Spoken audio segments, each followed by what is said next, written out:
And with us now, as promised, is the head coach of the Letran Lady Knights, now 2-0 in the NCAA, Coach Oliver Almadro. Coach, congratulations. Congratulations, Coach. Thank you. Coach, congrats. Point out ko muna your reaction after you won against Arellano. That was a very good team that you beat. Sabi mo, you gotta still manage your expectations. Yeah. Meron ka pang marami pang pwedeng marating itong team na to. But in this particular performance, you beat Perpetual, who is a favorite, one of the favorites to win the championship. This has to feel good, Coach. Yes. And in This win. straight sets. And it's straight sets. Oh. Well, Okay. first, I thank my players. Salamat sa mga players because of their hard work, sacrifices, and of course, yung belief nila, yung faith nila sa sistema, faith nila sa sarili, and sa teammates nila. Coach, yung faith na yan, nakita natin at nasubukan dun sa third set na yon. Multiple chances for Perpetual to take that set and stay alive in the match. Would have been a different story if we extended in the fourth set. Who knows? Pero kumapit, naniwala yung mga players mo. Talk about that, the resilience of this team. Lalong-lalo to, nasubukan sila in a pressure-packed situation and they delivered. That's what I'm telling them. Letran is all about resiliency. Letran is all about trusting in faith. Sabi ko sa kanila nung time na lamang na yung dalawa yung Perpetual, sabi ko, have faith.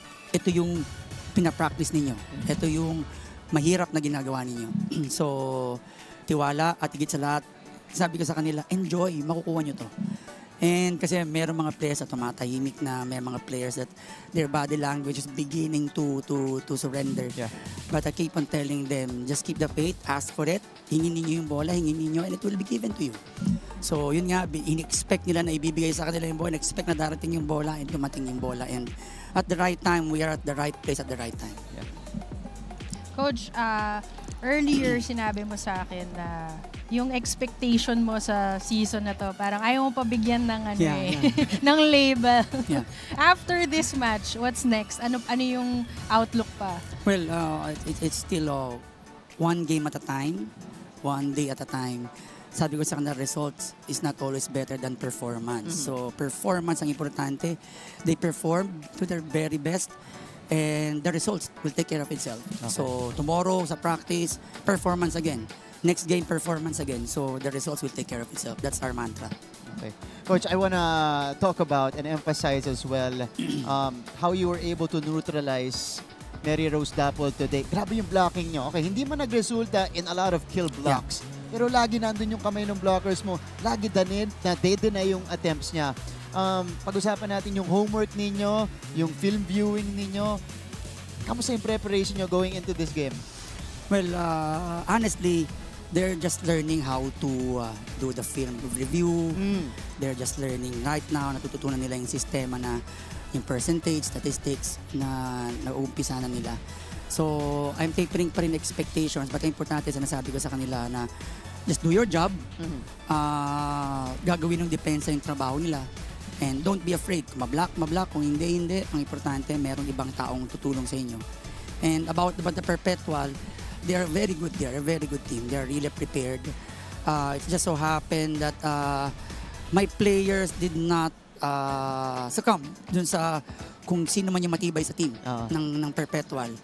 We just fight it to the end and we'll see what happens. And then yun nga, na napigil namin kahit papano and we really hope na mag-continue yung resilience, mag-continue yung disiplina ng mga players on and off the court. Oh, Coach, kasi nakikita na natin yung consistency mula sa mga players mo. Kahit sinong ipasok mo, laging nandyan. May bantay yung mga spikers nitong Perpetual.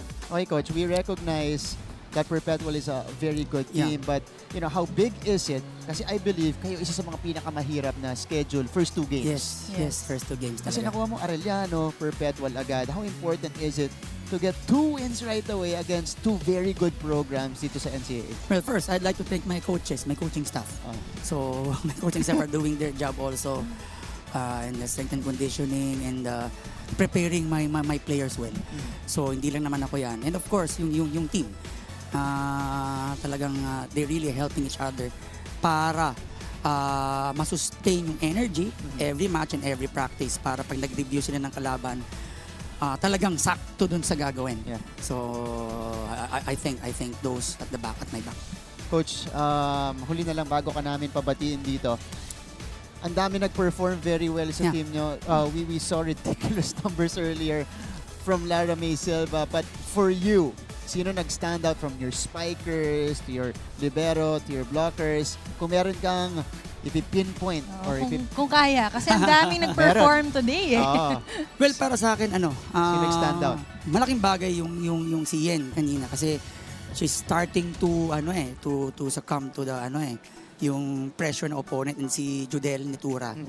So pressure pack yung isang ace niya. During that, kung hindi ko siya pinush, sabi ko high risk, high reward yung serve mo, high risk, high reward. And then talagang nilakas niya. Sumabit talaga sa net. But because of siguro yung power, pumasok. And that, yung tingin ko, yun yung nag-turn out, yung ace na yun ni Judel. Instructed pala yung serve na yun. So, high risk. Risk it. High risk, high reward. High reward. In that kind of situation. Amazing. Coach, congratulations. Thank you. But of course, we will not let you go without you greeting your loved ones and all of your supporters. Oras na para batiin mo sila. Well, first, Father Vic, Father Rector, Boss Frank, SGA SGA family, my family, Jen, my wife, Anaya, was always watching. My son, may laro sa UAP. And then, yung parents ko, family ko in Las Vegas, Marian, thank you for the prayers. And those who are supporting the Retron Lady Knights, the community, the alumni, yung mga teammates ko dati, yung Aribatibot. Mga Aribatibot namin.